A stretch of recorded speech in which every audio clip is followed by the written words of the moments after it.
Halo semuanya, aku Kalista Renjani Komaini NIM 2025322026. Pada video kali ini aku akan menjelaskan tentang jawaban UAS sistem manajemen informasi yang berisi tentang definisi, hubungan sebab akibat, dampak, contoh real, hingga kesimpulan yang runtut.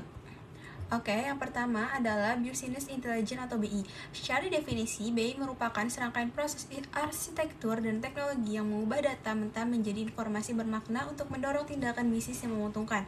Sebab akibatnya, banyaknya data penjualan dari berbagai cabang sering membuat manajer kewalahan. BI hadir mengintegrasikan data tersebut dalam dashboard visual real time. Dampaknya, manajemen dapat melihat pola tersembunyi dan meminimalkan keputusan spekulatif. Contohnya, manajer bisa langsung melihat di dashboard bahwa penjualan produk yang menolak di bulan Oktober hingga Desember. Kesimpulannya, BI mempercepat pengambilan keputusan, pengadaan stok ulang, dan strategi promo sebelum tren pasar bergeser.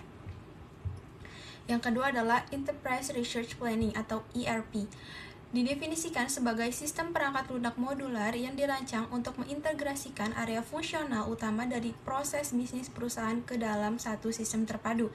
Sebab akibatnya, penggunaan aplikasi yang berbeda antar definisi memicu ketidaksinkronan data. Melalui basis data terpusat, ERP transaksi penjualan otomatis memotong stok gudang dan mencatatnya di bagian keuangan secara real time. Dampaknya, perusahaan terhindar dari silo informasi dan meminimalkan human error. Contohnya, saat kasir menjual televisi, bagian gudang langsung mengetahui sisa stok tanpa perlu mengonfirmasi manual. Kesimpulannya, ERP menciptakan data yang konsisten, menghilangkan input ganda, dan mempercepat operasional. Yang ketiga, yaitu Knowledge Management System atau KMS. KMS adalah sistem teknik informasi yang fasilitasi penciptaan, penyimpanan, transfer, dan aplikasi pengetahuan di dalam organisasi. Sebab akibatnya, pensiunnya karyawan senior seringkali membuat perusahaan kehilangan pengetahuan barang. Perusahaan membutuhkan KMS untuk mendokumentasikan keahlian agar aset intelektual ini tetap tersimpan. Dan dampaknya, pengetahuan tidak lagi tersentralisasi pada individu, melainkan menjadi pemilik organisasi. Contohnya, metode penanganan klien besar kini tersimpan di KMS dan bisa dipelajari oleh account eksekutif baru. Kesimpulannya, KMS mempercepat proses onboarding karyawan baru dan menjaga konsistensi kualitas pelayanan perusahaan. Yang keempat, Key Performance Indicator atau KPI. KPI merupakan alat ukur kuantitatif untuk menilai sejauh mana suatu divisi atau individu mencatat target strategis perusahaan. Sebab akibatnya, tanpa KPI, penilaian kinerja divisi penjualan hanya didasari pada asumsi subjektif. Dampaknya, pengukuran ini meningkatkan motivasi karyawan karena target diatur secara transparan. Contohnya, 3 KPI divisi yang penjualannya digunakan adalah total sales revenue, sales conversion rate, dan average lead to close time. Kesimpulannya, KPI memastikan kinerja divisi penjualan dipantau secara objektif setiap bulan untuk memperbaiki keberlanjutan. Yang kelima adalah Balance Scorecard. Balance Scorecard adalah kerangka manajemen strategis yang menyeimbangkan indikator kinerja keuangan dengan ukuran non-keuangan.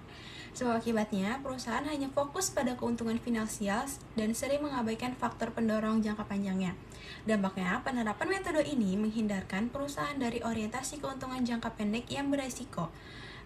Dan 4 perspektif yang dinilai yaitu keuangan, pelanggan, proses bisnis internal, serta pembelajaran dan pertumbuhan. Kesimpulannya, Balance Scorecard membantu perusahaan sukses di masa sekarang sekaligus memiliki fondasi untuk masa depan. Yang keenam adalah Supply Chain Management atau SCM.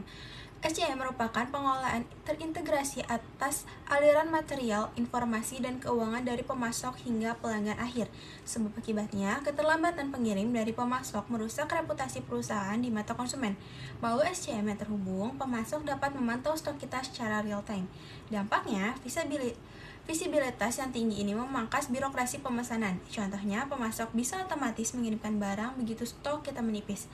Dan kesimpulannya, SCM meminimalkan keterlambatan pengiriman dan meningkatkan kepuasan pelanggan secara signifikan.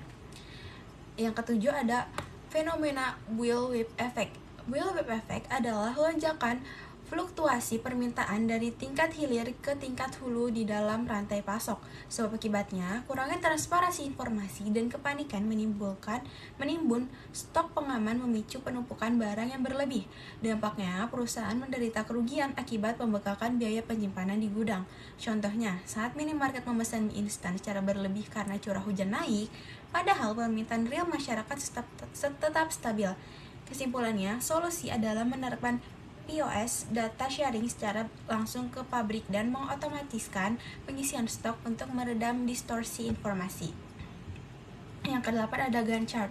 Gantt chart adalah diagram batang visual yang digunakan untuk mengilustrasikan atau memantau jadwal suatu proyek dari waktu ke waktu.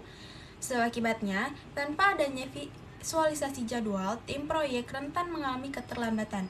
Gantt chart mempermudah pemantauan kemajuan pengembangan aplikasi inventory. Dampaknya, manajer proyek dapat mendeteksi bottleneck lebih awal. Contohnya, diagram ini menampilkan daftar tahapan, garis waktu, durasi, hubungan ketergantungan tugas, dan presentase progres. Kesimpulannya, Gantt chart memastikan proyek selesai tepat waktu dan terstruktur. Yang ke-9 ada Human Resource Information System atau HRS. HRS adalah sistem informasi yang mendigitalisasi serta mengotomatiskan seluruh pengelolaan sumber daya manusia. Sebab akibatnya, pengelolaan absensi, cuti, dan penggajian secara manual memakan banyak waktu dan rawan kesalahan. Dengan HRS, karyawan dapat melakukan absensi mandiri dan mengajukan cuti langsung melalui aplikasi. Dampaknya, proses clerical HRD terpangkas drastis. Contohnya, data kehadiran langsung terintegrasi dengan modul penggajian untuk menghitung lembur dan pajak secara otomatis. Kesimpulannya, HRS berhasil meningkatkan akurasi perhitungan data dan efisiensi pengelolaan SDM perusahaan. Dan yang terakhir adalah studi kasus integrasi sistem informasi manajemen. Definisinya, integrasi SIM adalah proses menghubungkan berbagai subsistem operasional menjadi satu kesatuan arsitektur yang kohesif.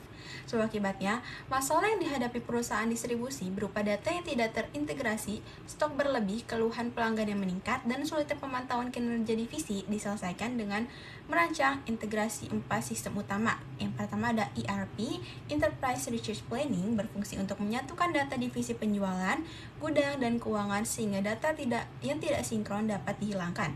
Yang kedua ada SCM, Supply Chain Management, berfungsi mengelola peramalan permintaan dan mengotomatiskan ke order pemasok sehingga masalah stok barang berlebih dapat teratasi.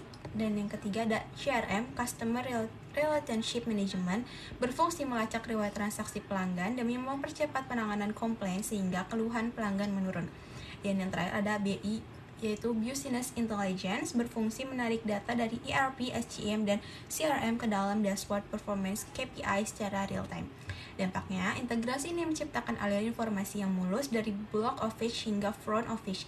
Kesimpulannya, dengan integrasi sistem yang koheresif ini, pemimpin dapat memantau kinerja seluruh divisi secara real time untuk pengambilan keputusan yang cepat dan juga akurat. Sekian penjelasan jawaban UAS saya. Terima kasih.